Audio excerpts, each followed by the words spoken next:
Salut, c'est Cyril, je suis content de te retrouver à nouveau pour te parler de livres. Alors aujourd'hui, je vais te faire un top 5 d'une auteure que j'aime particulièrement. Cette auteure, c'est Elif Shafak. Donc c'est une auteure turque dont je vous ai beaucoup parlé et je vais te dire quels sont les livres que j'ai préférés de cette auteure.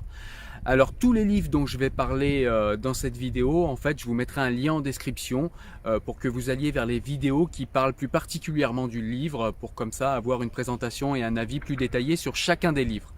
Tous les liens seront présents, sauf peut-être si vous lisez la vidéo au début, eh bien la vidéo en fait du dernier livre, du dernier roman qu'a fait Elif Shafak ne sera pas disponible tout de suite, mais dans les semaines à venir, je vous mettrai ce lien également parce que je vais également faire une vidéo pour parler de ce roman-là. Voilà.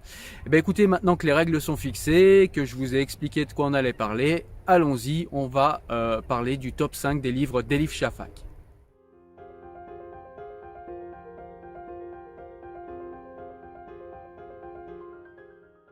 Alors dans un premier temps, en numéro 5, je vais placer justement le dernier roman d'Elif Shafak, ça s'appelle 10 minutes et 38 secondes dans ce monde étrange. Alors au niveau du roman, de l'histoire du roman, en fait, on est dans la peau d'une prostituée qui est retrouvée dans une benne à ordures.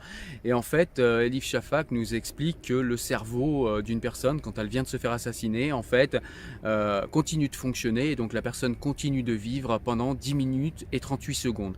Et pendant ce temps-là, en fait, on est dans le corps et dans la tête plutôt de Leila qui va se rappeler un petit peu de tout ce qui lui est arrivé dans sa vie et de tous les amis qui l'ont entouré, des amis I et des amis IE. Voilà, et donc eh bien ce livre en fait il va nous faire un petit peu un panorama des conditions de la femme en Turquie, mais pas seulement en Turquie, dans les pays avoisinants également, parce que eh bien il y a tout un tas de femmes qui se retrouvent dans les rues d'Istanbul parce qu'elles fuient les villages turcs, elles fuient l'ignorance crasse des villages turcs, ou bien ces filles-là, elles fuient d'autres villages des alentours de la Turquie et elles se retrouvent à Istanbul avec des histoires plus ou moins différentes. Et c'est tout cela qui va nous être raconté dans ce livre.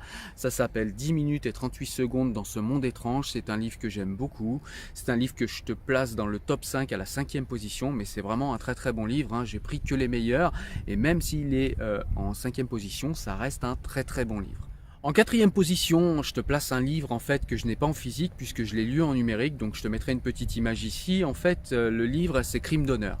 Et donc, comme son nom l'indique, en fait, c'est un livre qui nous parle des crimes d'honneur. Donc, c'est une famille en fait qui vient de Turquie, qui émigre en Angleterre et qui en fait vit parmi la diaspora turque en Angleterre, puisque les gens se regroupent, enfin en tout cas les immigrés se regroupent par diaspora.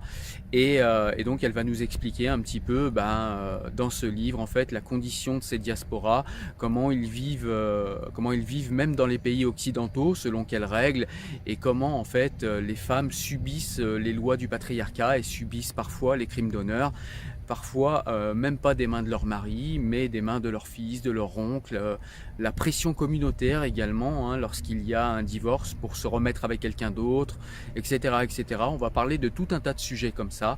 Le livre s'appelle Crimes d'honneur et c'est un livre, une nouvelle fois, d'Elif Shafak que je place en 4e position, un très très bon livre que je te conseille évidemment. Alors on arrive au top 3 en fait, donc en 3e position je te mets un livre pour lequel Elif Shafak a eu quelques démêlés avec la justice turque en fait, et ce livre c'est La bâtarde d'Istanbul en fait, et c'est un livre qui parle en fait d'un sujet sensible en Turquie, à savoir le génocide arménien. Donc en fait dans ce livre on est dans les baskets de Ami. Ami c'est une petite arménienne en fait, et les parents se séparent et donc la maman va se remettre en fait avec une autre personne tout simplement, et cette personne va être un Turc. Et donc ça va causer tout un tas de problèmes puisque eh bien, les Turcs et les Arméniens ont les relations qu'ils ont, même quand c'est des diasporas, les diasporas arméniennes ont des relations compliquées aux diasporas turques. On va s'en rendre compte à travers ce livre.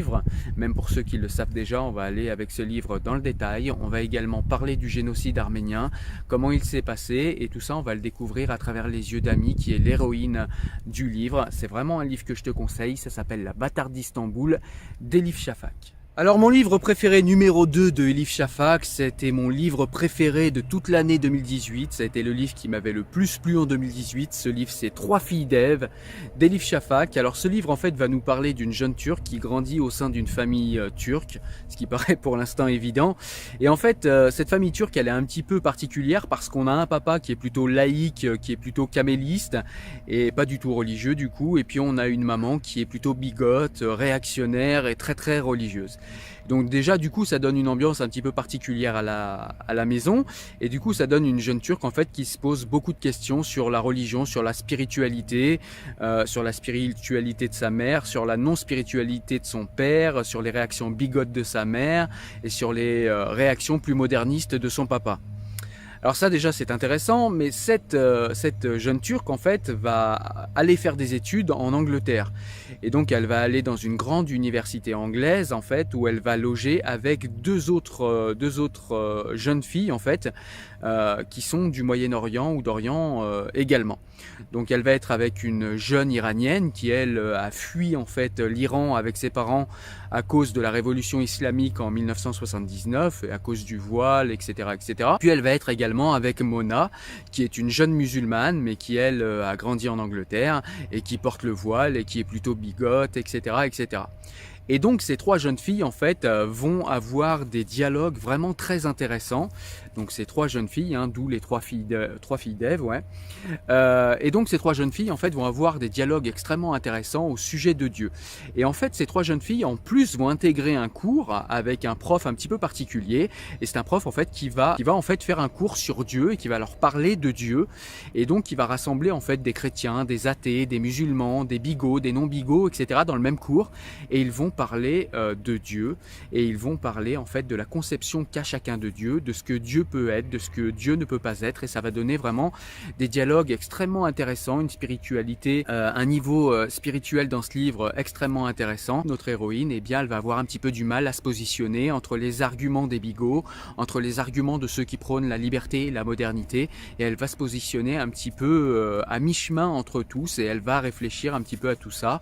On va avoir accès à ces délibérations très intéressantes également.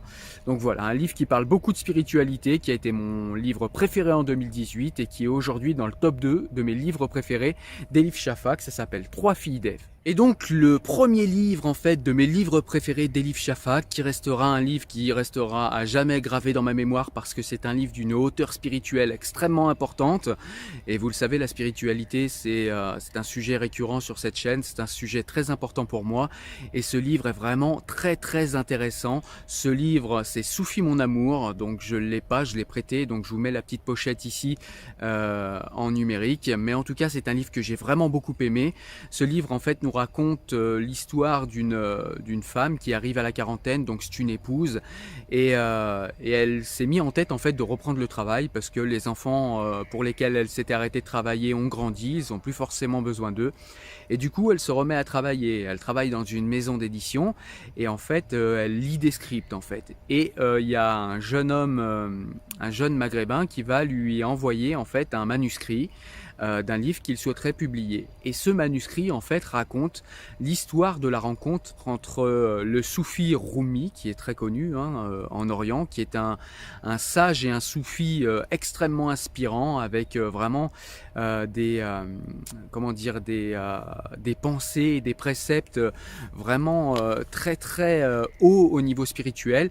Et en fait ce manuscrit va raconter la rencontre entre Rumi et un autre soufi très très important dans la tradition soufie et dans la tradition islamique en général, Shams de Tabriz. Et donc c'est ce que va raconter le manuscrit, et donc eh bien ce manuscrit va nous raconter la rencontre et l'histoire d'amour qu'il y a eu. Alors histoire d'amour platonique évidemment, mais la rencontre et l'histoire d'amour qu'il y a eu entre Rumi et Shams de Tabriz. Et c'est vraiment un livre avec des dialogues entre les deux, entre Shams de Tabriz et entre Rumi, des dialogues vraiment épiques, des dialogues vraiment inspirants au niveau spirituel, vraiment des leçons de vie dans ce livre. C'est vraiment un livre que je vous recommande de toute urgence si vous ne l'avez pas encore lu. Ça s'appelle Soufi mon amour de Elif Shafak, c'est mon livre préféré, c'est le top 1 de tous les livres que j'ai préférés chez Elif Shafak. Voilà, écoute, j'espère que tu as aimé cette vidéo où je t'ai présenté les meilleurs livres selon moi d'Elif Shafak. N'hésite pas en commentaire à me dire quels sont les livres que toi tu as préférés de cet auteur-là. N'hésite pas également à aller me rejoindre sur les réseaux sociaux si tu as envie d'en débattre en direct avec moi. Tu peux également le faire dans les commentaires de cette vidéo. Tu peux également nous rejoindre sur le Discord puisque j'ai créé un Discord pour qu'on puisse échanger de manière beaucoup plus directe. Je te laisse également nous rejoindre sur le site internet Lire pour se libérer pour d'autres recommandations de livres, d'autres vidéos et d'autres extraits de livres. Tu peux également nous retrouver sur le podcast Enfants du siècle. Si jamais tu préfères écouter les recommandations livresques plutôt que de les regarder, eh ben, n'hésite pas à nous y rejoindre. Et tu peux également me retrouver avec des contenus exclusifs sur Tipeee si tu as envie concrètement de m'aider, si tu as envie de m'aider financièrement et si pour toi mon travail le mérite, n'hésite pas à me rejoindre là-bas. Tous les liens seront en description. Je te dis à très bientôt pour une nouvelle vidéo. Porte-toi bien. Ciao, ciao. Salut.